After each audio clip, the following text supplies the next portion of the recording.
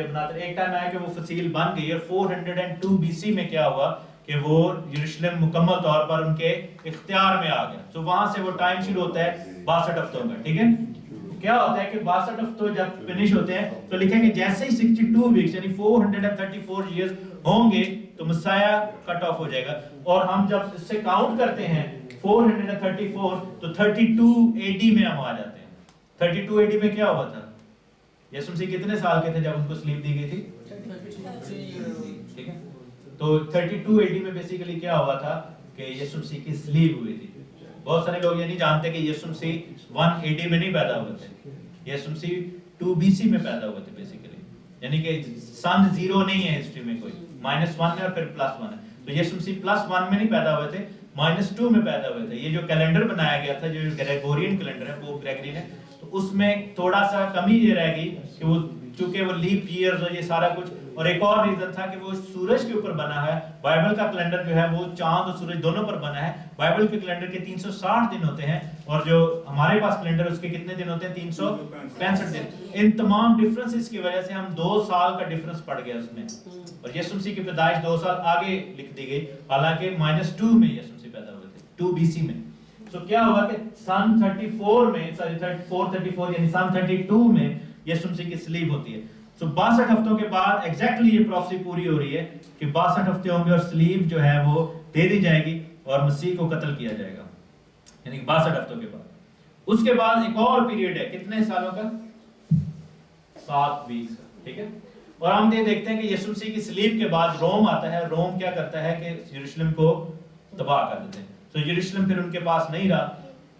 اس کے بعد پروفیسی کو پورا ہونے کے لیے, پروفیسی سمجھیں کہ وہ جیسے ٹی وی کو ہم پاز پہ کر دیتے ہیں, پروفیسی جو تھی وہ پاز پہ چلے گئی. ٹھیک ہے, یہ نبوت جو تھی وہ ہولڈ پہ آ گئی, موقوف ہو گئی, کیونکہ جب نبوت تب دوبارہ شروع ہوگی جب یروشلم واپس ان کے پاس آتا ہے, یہودیوں کے پاس. ٹھیک ہے, اور کیا ہوا کہ یروشلم ان کے پاس 7 جون 1967 کے اندر واپس آیا. بہت سارے لوگ اس پروفیسی کو شروع کرتے ہیں 1948 میں, جو کہ غلط ہے, کیونکہ 1948 میں اسرائیل ان کے پاس آیا تھا, یروشلم نہیں تھا آیا. لیکن یروشلم جو تھا وہ 1967 میں ان کے پاس آیا. ٹھیک ہے, اور کیا ہوا ہے کہ یروشلم کی آزادی کے دن سے اگر ہم 49 ایئرز کاؤنٹ کریں آگے ڈے بائی ڈے, تو ہم دیکھتے ہیں کہ وہ پورے ہوتے ہیں آ کر 23 سپٹمبر 2015 میں, جو کہ کفارے کی عید ہے, ڈے آف اٹونمنٹ عبرانی کیلنڈر کے اوپر, پورے چاند کی عید ہے. آمین. اور یہ خداوند کا شکر ہو کہ یہ جو وقت ہے یہ اگلے سال جو ہے وہ پورا ہوگا 7 ہفتوں کا, کیونکہ یہ جو دوسرا پیریڈ ہے عدالت کا وہ شروع ہو گیا. جیسے میں نے پہلے بتایا کہ میں کیوں اس کو ایسے کاؤنٹ کر رہا ہوں, کیونکہ یہ جو دونوں ٹائم پیریڈ ہمیں دیے گئے ہیں, ان کا جو بگننگ ہے یروشلم کی آزادی سے ہوگی اور فنیشنگ جو ہے وہ مسیح پر ہوگی. ٹھیک ہے, اسی طرح آپ دیکھیں کہ یروشلم کی آزادی سے فنیشنگ ہے, اور سوری آغاز ہے, اور فنیشنگ مسیح پر ہوگی. کیسے مسیح پر ہوگی کہ وہاں سے جو ہے وہ کام شروع ہو جائے گا آخری زمانے کا, کیونکہ اس کے بعد ہمارے پاس 1 ہفتہ رہ جائے گا نبوت کے مطابق. ٹھیک ہے, کیونکہ لکھے نا کہ آگے جا کر دیکھیں, واپس پڑھتے ہیں 25 میں آئے تھے. پس تو معلوم کر اور سمجھ لے کہ یروشلم کی بحالی اور تعمیر کا حکم صادر ہونے سے ممسوح فرمانروا تک 7 ہفتے اور 62 ہفتے ہوں گے. یعنی 62 والا پورا ہو گیا, 7 والا ابھی اگلے سال پورا ہوگا, تب پھر بازار تعمیر کیے جائیں گے اور فصیل بنائی جائے گی. ٹھیک ہے, دیواریں بنائی جائیں گی. مگر مصیبت کے ایام میں کیا ہوگا؟ اس کے بعد کیا شروع ہو جائے گا؟ مصیبت کا ٹائم شروع ہو جائے گا. جیسا کہ ہم نے آلریڈی مکاشفہ کی کتاب میں پڑھ رہے ہیں کہ مخالف مسیح آ جائے گا, مصیبت کا آغاز ہو جائے گا. ٹائم بہت کم ہے ہمارے پاس. اور پھر لکھا ہے, میں یہ نہیں کہہ رہا ہوں کہ 23 ستمبر 2015 میں یسوع مسیح آ رہے ہیں, یہ نہیں میں کہہ رہا. اس کو پلیز جو ہے وہ نوٹ کریں کہ یہ 23 ستمبر 2015 میں وہ 7 ہفتوں کا ٹائم پورا ہو جائے گا. تو ہمارے پاس بہت تھوڑا پہ ٹائم رہ جائے گا. ٹھیک ہے, یسوع مسیح کسی بھی وقت آ سکتے. اور پھر لکھا ہے کہ ان کا انجام گویا طوفان کے ساتھ ہوگا, آخر تک کیا ہوگا؟ لڑائی رہے گی, بربادی مقرر ہو چکی, اور وہ 1 ہفتہ کے لیے بہتوں سے عہد قائم کرے گا اور نصف ہفتہ میں ذبیحہ اور ہدیہ موقوف کرے گا. اب یہ کون ہے؟ یہ آخری زمانے کا بادشاہ مخالف مسیح ہے, جو آئے گا اور 1 ہفتے کے لیے, یعنی کہ لاسٹ ویک جو رہ جائے گا, 7 سال کا معاہدہ کرے گا, ٹھیک ہے, اور 3.5 سال کے اندر وہ کیا کرے گا, معاہدہ توڑ دے گا, اور پھر مصیبت کا آخری 3.5 سال شروع ہوں گے. آپ کو پتہ ہے جو ہم نے کہا تھا کہ وہ جو 2 نبی ہیں, 2 گواہ ہیں, وہ کتنی دیر تک نبوت کریں گے, 3.5 سال تک, 42 مہینے تک, ٹھیک ہے. اور پھر مخالف مسیح کے بارے میں ہم نے لاسٹ ٹائم پڑھا 13ویں باب میں کہ ان کو 3.5 سال تک عرصہ دیا گیا کہ وہ ستائیں دنیا کو. تو کیا ہوگا کہ پہلے امن کے ہوں گے, پھر مصیبت کے ہوں گے. جیسے آپ یہ دیکھیں کہ یوسف نبی کے دور میں ہوا تھا کہ پہلے 7 سال خوشحالی کے تھے, اور اس کے بعد قحط کے تھے, اور خوشحالی کے دنوں میں انہوں نے کیا کیا تھا, جمع کیا تھا. ایلیا کے دور میں کیا ہوا تھا کہ لکھا کہ ایلیا ہمارا ہم طبیعت آدمی تھا, اور اس نے دعا کی اور 3.5 سال تک کیا ہوا تھا, میںہ نہ برسا. تو یہ بائبل میں 3.5 سال کا جو عرصہ ہے بہت دفعہ لکھا گیا ہے. اور پھر آگے جا کے بھی ہم پڑھتے ہیں کہ ایسا ہوگا. اور کیا ہوگا کہ واپس جا کے لکھے کہ فصیلوں پر اجاڑنے والی مکروہات رکھی جائیں گی یہاں تک کہ بربادی کمال کو پہنچ جائے گی. اس کے بارے میں اور بھی ہم لیٹر آن پڑھیں گے. اس میں کیا ہے کہ یروشلم کے اندر جہاں پر ہیکل ہے خدا کی, جو پہاڑ ہے, ہیکل تو نہیں ہے ابھی, وہاں پر جو ہے وہ اس کا تخت لگے گا, اور وہاں پر قربانیاں چڑھائی جائیں گی ابلیس کے لیے, ٹھیک ہے. اور وہ کیا کرے گا کہ پہلے یہودیوں کو الاؤ کرے گا کہ قربانیاں چڑھائیں, یہودیوں کو وہ الاؤ کرے گا مخالف مسیح کی قربانیاں چڑھائی جائیں, وہ لیویٹیکل سسٹم واپس لایا جائے. اور اگر آپ دیکھیں کہ آلریڈی اس وقت اسرائیل کے اندر, یروشلم کے اندر کام مکمل ہو چکا ہے, کاہنوں کے لباس اور سارا کچھ مکمل ہو چکا ہے, وہ تیار ہے. بس وہ یہ چاہتے ہیں کہ کوئی ایسی ڈیل ہو.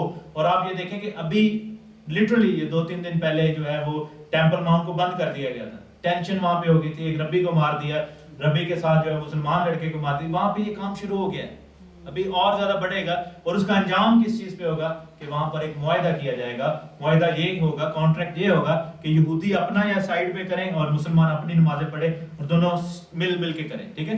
3.5 سال تک یہ الاؤ کیا جائے گا. اس کے بعد پھر کیا ہوگا کہ وہ ایک دم مخالف مسیح کو ختم کرے گا, اور دنیا میں جو ہے وہ پرسیکیوشن کا آغاز کر دے گا. یہی چیز جو ہے یسوع مسیح نے اس کا ذکر کیا تھا متی کی انجیل 24ویں باب میں اور اس کی 15ویں آیت میں.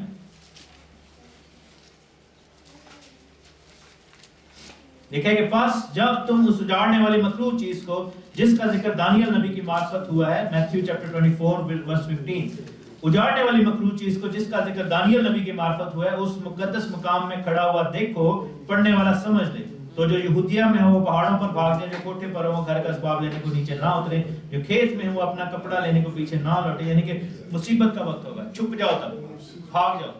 اور جیسا خدا ان کے کلام میں لکھا ہے کہ ہوشیار جو ہے وہ مصیبت کو دیکھ کر بھاگ جاتا ہے, چھپ جاتا ہے, لیکن بیوقوف آگے بڑھتا ہے. تو اس وقت کیونکہ ہمیں مخالف مسیح کا مقابلہ کرنے کا ہمیں نہیں کہا گیا بائبل میں, کسی کو بھی نہیں کہا گیا کہ مخالف مسیح کا مقابلہ کرنا, کیونکہ اس کو جو وقت دیا ہے وہ مقرر ہے, اس کو ہم گٹا نہیں سکتے. ہم میں سے کوئی بھی مخالف مسیح کو مار نہیں سکتا.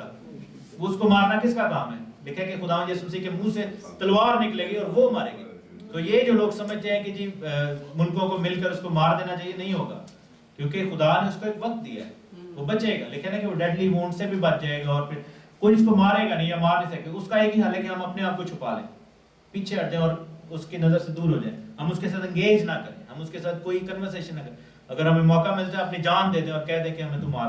لیکن کیونکہ لکھا ہے کہ وہ ایسا وہ شیطانی کام ہوگا کہ وہ برگزیدوں کو بھی گمراہ کر لے گا. تو جو برگزیدہ اس کے ساتھ بحثیں کریں گے یا اس طرح, وہ ان کو گمراہ کر سکتا.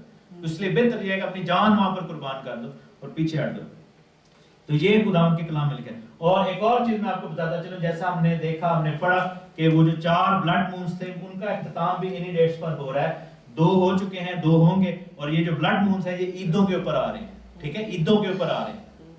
یعنی کہ عید فصح پر اور عید قیام پر, عید فصح پر اور عید قیام پر. اور یہی چیز خداوند کا کلام ہمیں سکھاتا ہے کہ ہمیں تیار رہنا ہے. ان جو بلڈ مونز کی صرف ایک ہی جو ہے وہ امپورٹنس ہے, وہ یہی ہے کہ یہ عیدوں کے اوپر جو ہے وہ آ رہے ہیں. ہمیں خداوند کی حضوری میں اپنے آپ کو ہمیشہ جو ہے وہ یہ دیکھنا کہ ہم تیار ہیں کہ نہیں ہیں. میرے ساتھ دیکھیں امثال کی کتاب, اس کا 6واں باب, بک آف پرووربس, اس کا 7واں چیپٹر.